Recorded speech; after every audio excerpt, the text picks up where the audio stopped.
দুঃখের দরদি মা, জনম দুঃখিনী মা, গর্ভধারিণী আমার জনম দুঃখী মা। মায়ের কান্দন যাবার জীবন,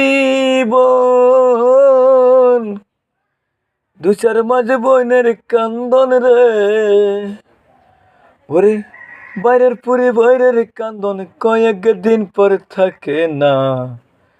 দুঃখের দরদি আমার জনম দুঃখী মা, গর্ভধারিণী মা, জনম দুঃখিনী মা। দুঃখের দরদি আমার জনম দুঃখী মা। আসলে ভাই মাকে আপনারা কখনো কষ্ট দিবেন না। সবসময় মাকে সম্মানে রাখবেন। মা হলো জান্নাতের চাবি। মাকে কষ্ট দিলে দুনিয়াতেও সুখ পাবেন না, আখিরাতেও সুখ পাবেন না। সবাইকে আসসালামু আলাইকুম।